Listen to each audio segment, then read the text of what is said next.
warahmatullahi wabarakatuh. Nama saya Ahmad Sofyan Siregar, NPM 41819191230166. Pada kesempatan ini saya ingin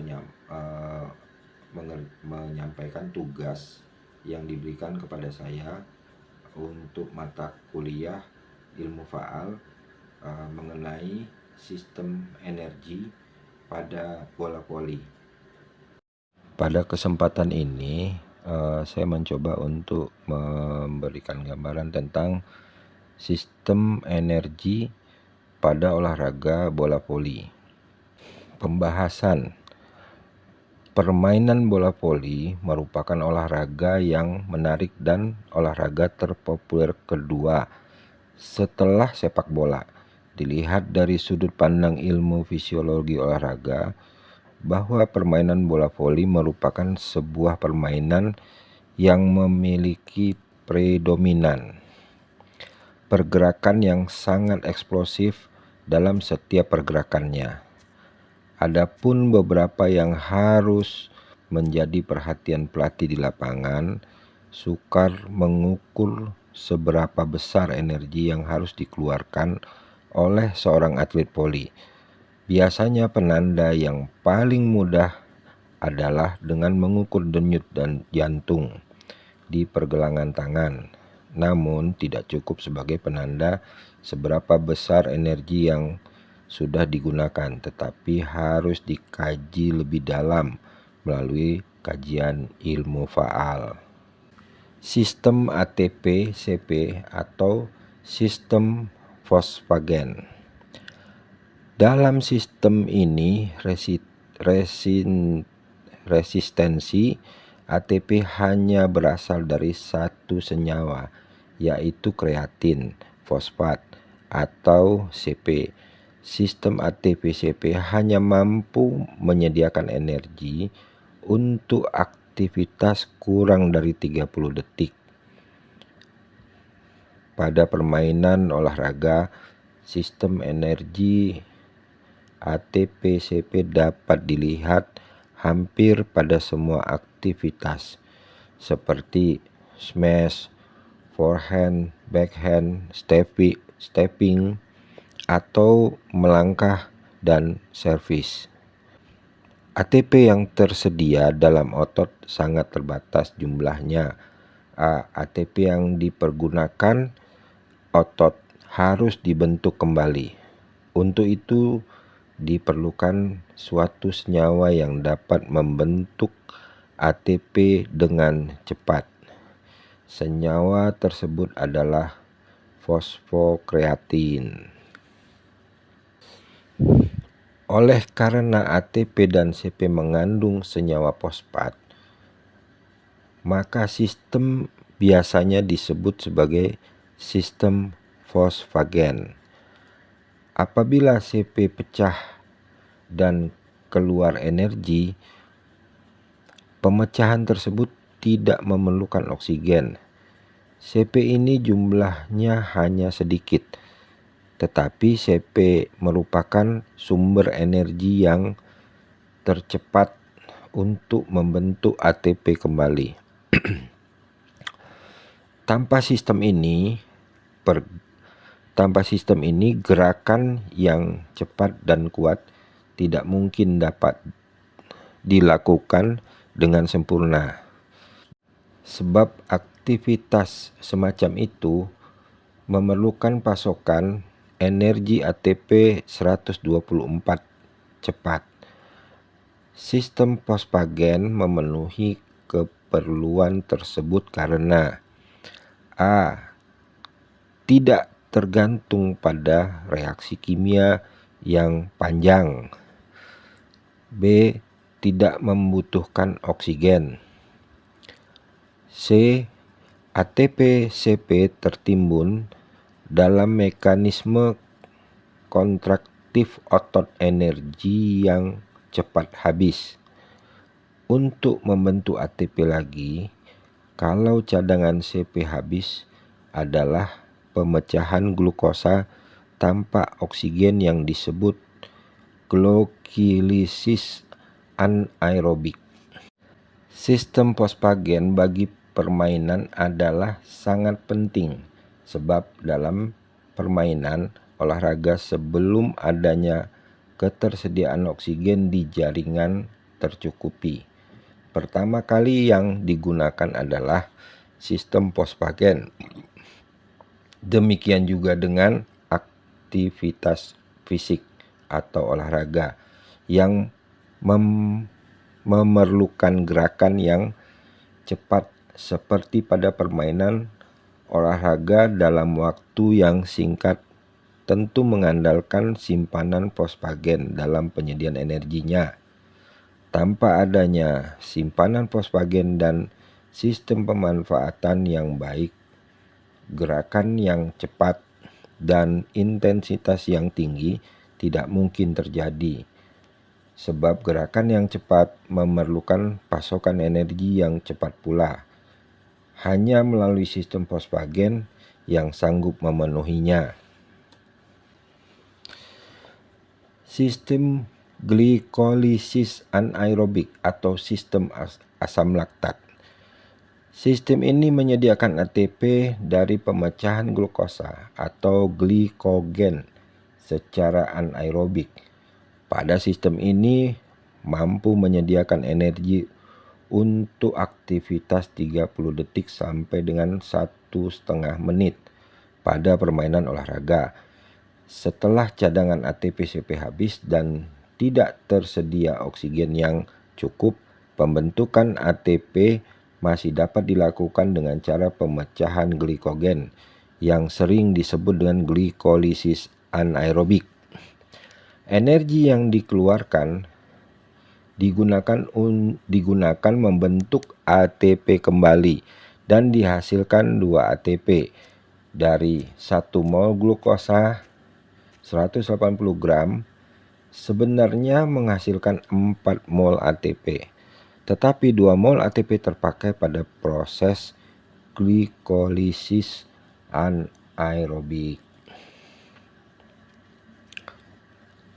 NADH yang terbentuk harus dioksidasi kembali agar glikolisis tidak terhenti.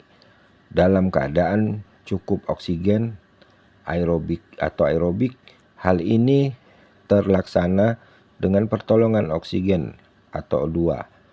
Bila oksigen tidak tersedia dengan cukup atau anaerobik, maka NADH akan bereaksi dengan asam pirufat menghasilkan laktat.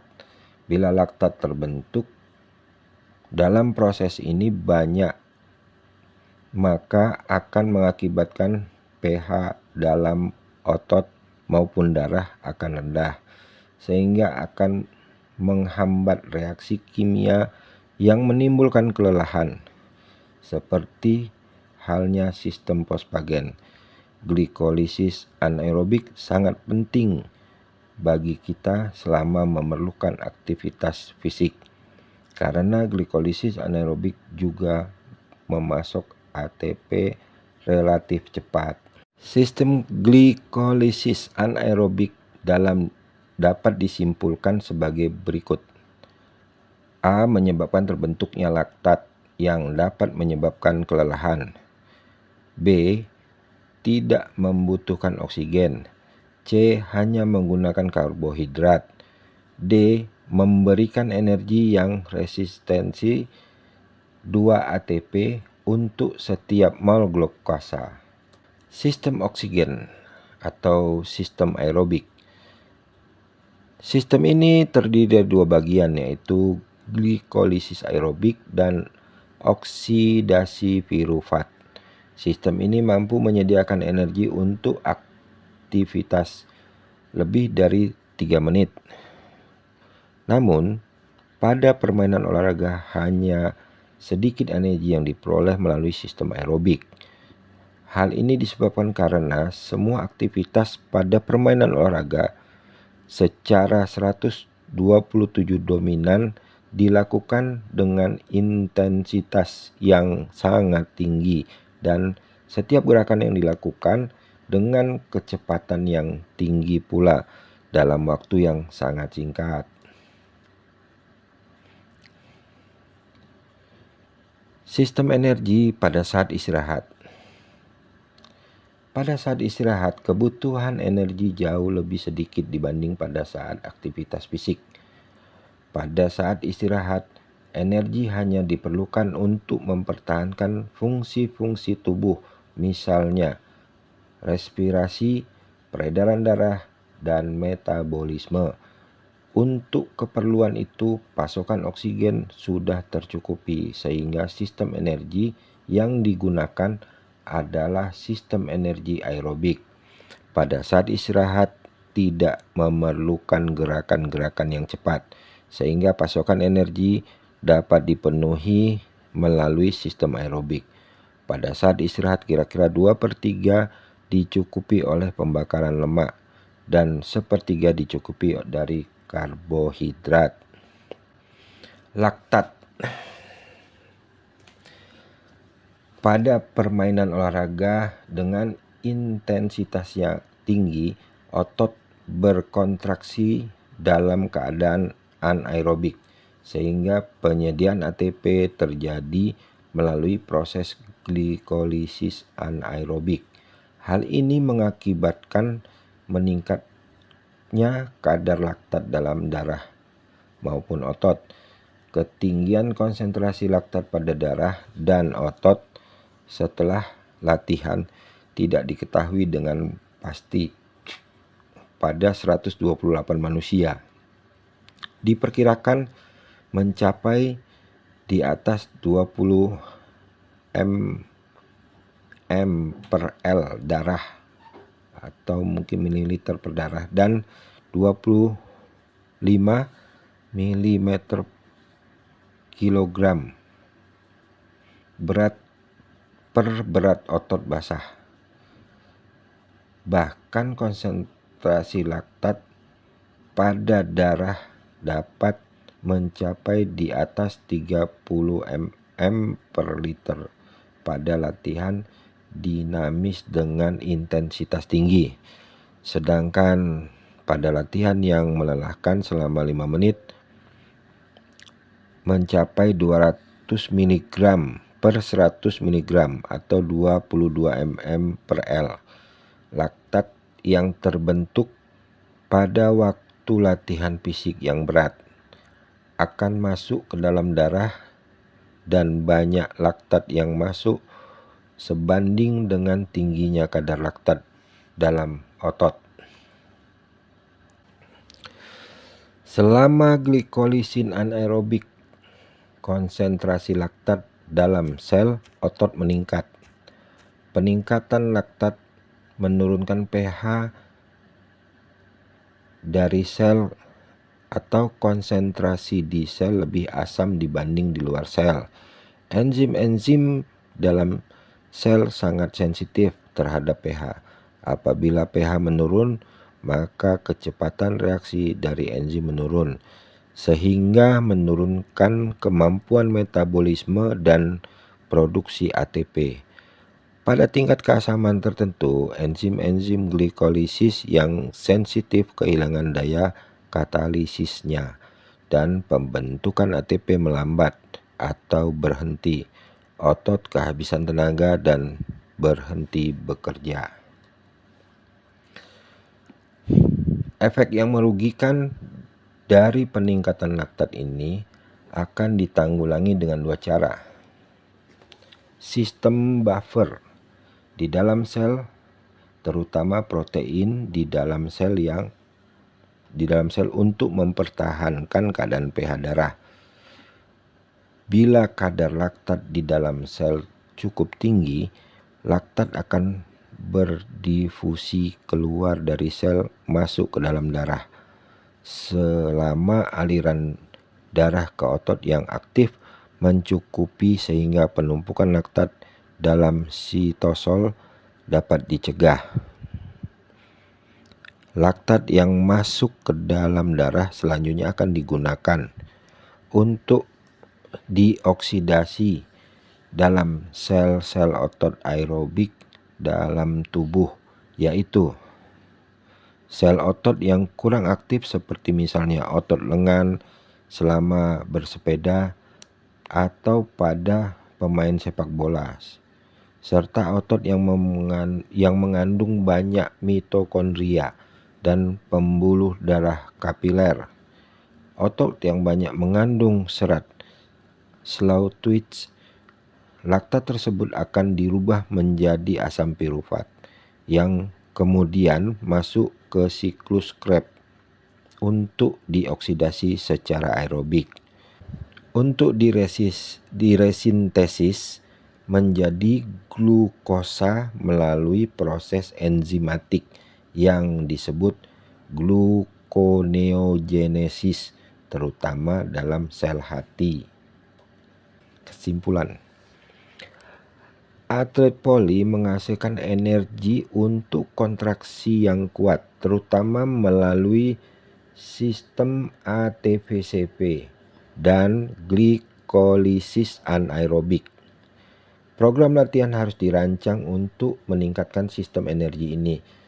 Selain itu, pemain voli harus memiliki tingkat daya tahan aerobik untuk memastikan pemulihan yang tepat antara set. Memang perubahan peraturan baik indoor dan voli pantai tampaknya telah meningkatkan kemampuan untuk produksi energi yang cepat, ditinjau secara utama dan keseluruhan. Olahraga menggunakan sistem energi anaerobik yang berasal dari ATP-PC sebesar 70%. Sistem ATP-CP hanya mampu menyediakan energi untuk aktivitas kurang dari 30 detik pada permainan bola voli. Sistem energi ATP-CP dapat dilihat hampir pada semua aktivitas seperti smash, block, jump service. Semua aktivitas pada permainan olahraga secara dominan dilakukan dengan frekuensi yang tinggi, intensitas yang sangat tinggi, dan setiap gerakan dilakukan dengan kecepatan yang tinggi pula dalam waktu yang sangat singkat.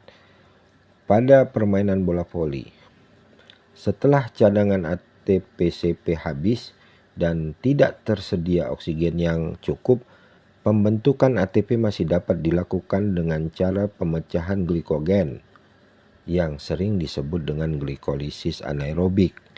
Seperti ini menyediakan ATP dari pemecahan glukosa dan glikogen secara anaerobik. Pada sistem ini mampu menyediakan energi untuk aktivitas 30 detik sampai dengan 1,5 menit. Sekianlah sistem energi pada olahraga bola voli. Adapun kurang dan lebihnya mohon dimaafkan. Terima kasih. Wabillahi taufiq wal hidayah. Wassalamualaikum warahmatullahi wabarakatuh.